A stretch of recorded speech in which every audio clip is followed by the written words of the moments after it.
Alright, put yourself in my shoes. I've just turned 8 years old. I'm the top-rated kid in the country for my age. This is my first chance to win a national championship. I'm cocky, sure of myself, puffed up with the confidence that no kid can beat me. I've cruised through the first 6 rounds of this tournament. Now I'm on the first board in the last round. My opponent's name is David Arnett. He goes to the Dalton School in New York City. He looks scared. What I don't know is that Dave is considered by everyone who knows him to be a genius. At 3 years old, he'd memorized the New York City subway map. At 5, he was doing high school math. And at 6, he'd been the top-rated first grader in the country. As far as I was concerned, he didn't have a chance. I had the white pieces in this game. I played e4, opening by taking the center. e5, knight f3. I'm attacking his e-pawn. Knight c6, bishop c4. So far, this is all very standard. But here Dave surprised me. He played knight d4. What do you think of this move? When this kind of thing happens in a chess game, your alarm bells should go off. We were in the last round of the national championships on the first board. Obviously, he's a good player. And this move appears to hang a pawn on e5. I can just play knight takes e5. So the first question is, why not? If your opponent makes apparently a big mistake like this, you have to look for the trap. If knight takes e5, does he have an idea? So that's the first question I want to ask you. What should white do here? Let me give you 3 options to choose from. You can take the pawn on e5, grabbing what he's just hung. You can play knight takes d4, or you can simply castle. Castling is a normal move, completing your development. Your king is safe, no problem. This would be a very good decision. Knight takes d4 is a fine move. I'm taking the knight, he plays e takes d4. I've doubled his pawns, which is often a weakness, and now I can just castle. I've completed my development, I've got a bishop out, I've got a slightly better pawn structure, everything is fine. Knight takes e5 is what I played in the tournament. A terrible decision. I fell for his trap. You see what Dave had in mind? Look for a fork. Dave played the very powerful queen g5. And now, from the very beginning, I'm in trouble. You see what he has in mind? This opening is actually called the Kostic trap, and I fell right into it. Playing knight takes e5, I allowed queen g5. Think about the psychology of this moment in the game. I'm 8 years old, in the last round of the national championship, and immediately I know I've fallen into a trap. My heart's pounding, I've started to sweat. My opponent looks happy, he's smiling. He's got me. What should I do? A theme we're going to be working on throughout this course is mental resilience. This is the kind of situation you'll find yourself in often as a chess player. We all make mistakes, and usually what decides the outcome of the game is how we handle the position right after the mistake. Here he's threatening my knight and my pawn. The problem is that if I just move my knight somewhere, say d3 or f3, after he takes my pawn, he's threatening my rook on h1, which would come with check. And now in this position, my knight is also hanging. If I move my rook, he takes on f3 with his knight, check, and this is terrible for me. And if he takes my knight on d4, then after queen takes h1, I've lost a rook, the king moves, say, to e2, and then he can take on e4 check. Everything is falling apart. That's the problem. Okay, put yourself in my shoes. You've just fallen for a trap. You know it. Queen g5 has been played. My opponent has got me just where he wanted to get me. Now I have to recover. What should I do? Let me give you 3 options to choose from. Bishop takes f7 check, castles, or knight g4. Castling is actually a fine move here. It's a clear-headed decision. I've made a mistake. I've protected my king, protected my king side. I'm giving up the knight on e5. He can take it. I'm down material, but now I can start to regroup. This would have been okay. It's not the best move, though. Bishop takes f7 check, I believe would have been the best move. He moves his king. Now, usually this kind of thing would be great for me. I've taken a pawn, made his king move in the middle, so his king is stuck on e7. But in fact, here I have a lot of problems. My knight on e5 is hanging, and if my knight moves, my bishop on f7 is hanging. But more important than that even is that my pawn on g2 is hanging. Now my rook is hanging. I have to defend it by playing rook f1, say. Now, what should black play? Excellent. and it's all over. My king is trapped, can't move to f1 because the rook is there. The only move I can play is queen e2 to block the check. And now what should black do? Now, what should black play?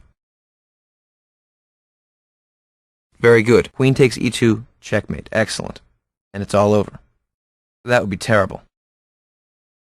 What I tried to do was hang on to everything. I saw that if I played a move like knight takes f7, he would play queen takes g2, and I'd be in huge trouble. I'd have no time to take his rook on h8, because my rook on h1 was hanging. And if I move it, say to here, then after queen takes e4 check, I lose my queen. So in this position, I would have had to play queen e2, blocking with the queen to give the white king the breathing space of the d1 square. But then after black takes, knight takes e2, bishop takes e2, king takes f7. This is horrible. I'm completely losing. I'm down a queen. So I saw I couldn't do that. If he blocks that with bishop e2, do you see black's best move here?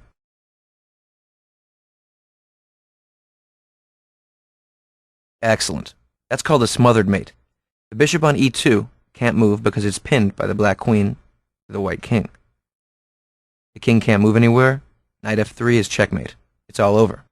One thing that happens psychologically in this kind of situation is that I've made a mistake. My opponent's taken advantage of that mistake. But I don't really accept it. I don't really agree. Okay, I've made a mistake here. And so I try to keep everything up in the air. I try to hold on to everything I've got. In this situation, he's attacking my knight on e5 and my pawn on g2. We've already seen that if I play bishop takes f7, I can regroup. I can, after king e7 castle, give up a little material, take the center, and I'll be fine. But instead of doing that, I tried to keep it all together. I played knight g4, defending my knight by moving it away and blocking the attack on the g2 square. This might seem like the best move, but in fact what it does is give black time to develop a fierce attack. Here, what should black play? Very good. Here he had a discovered attack. Dave played d5, a very strong move. And now I'm really on the ropes. You see what his idea is? He's attacking my bishop on c4, and he's opened up a discovered attack from his bishop on c8 onto my knight on g4. Now things are really starting to look scary. In my course that I call The Psychology of Competition, here I fell completely into it as an 8-year-old boy. White's a move. What should I do? Would you play bishop takes d5 or bishop e2?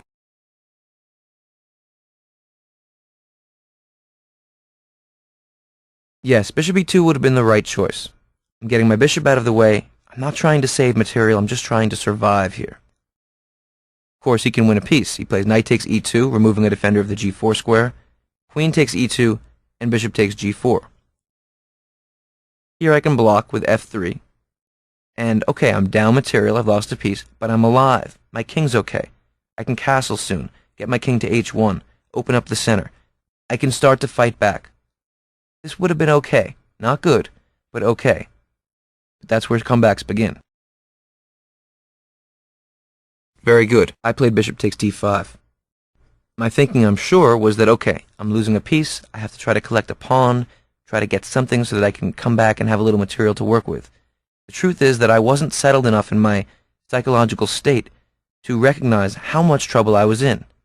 Bishop e2 would have been accepting a little bit of loss to ultimately come back. Bishop takes d5 was trying to keep it all together. I was pretending on some level, as if I was okay. Now after bishop takes g4, the real trouble begins. He's won a piece, he's also threatening my queen. I have to block with f3. That's the only move.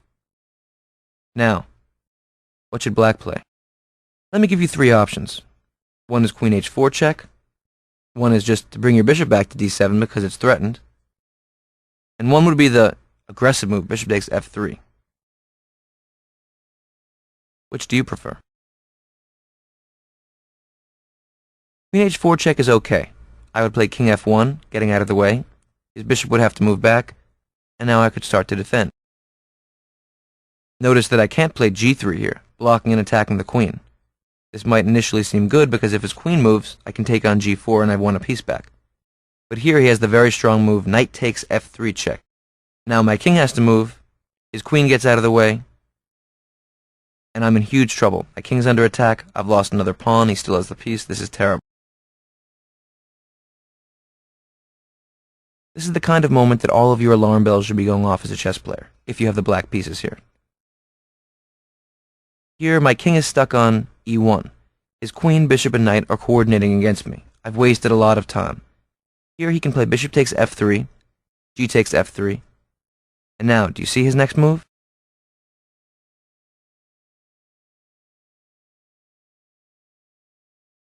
Well done. Queen g2 attacks my rook on h1 and my pawn on f3.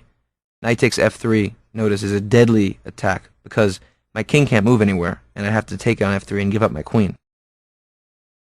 After rook f1, if you find the next move with black, you've seen the forced win, and Dave could have won the national championship this way. Black to move. What do you do?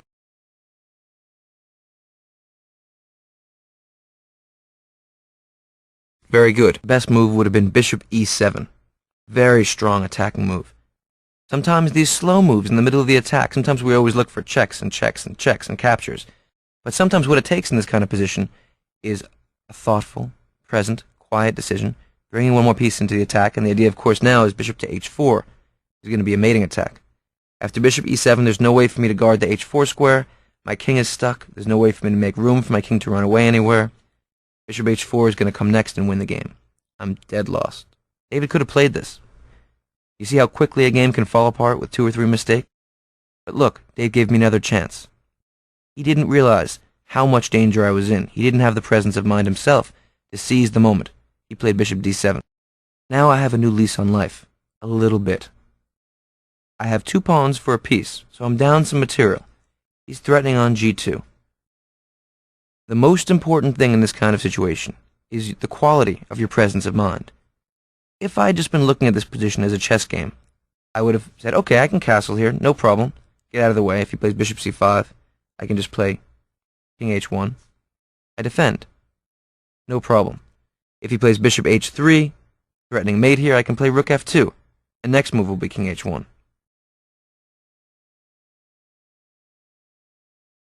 Here, I've defended my king, and I'm okay. I can play chess. This would have been a simple decision. So you see, white could just play castles, get the king to safety. But again, you think about my psychological state. I was an 8-year-old boy. Everything was falling apart for me. I played rook g1. For some reason, I couldn't gain my clarity of mind back. This is something that you'll see over and over in yourself and in your opponents. And I'm showing this game largely because I want you to realize the importance of your psychological state when you play chess. If you have a present mind, you can find the best move. If you get caught up in a downward spiral, everything can fall apart. After rook g1, I've set up a whole new set of attacks for Dave. What should he play? Look for a fork, and look for what I've left behind.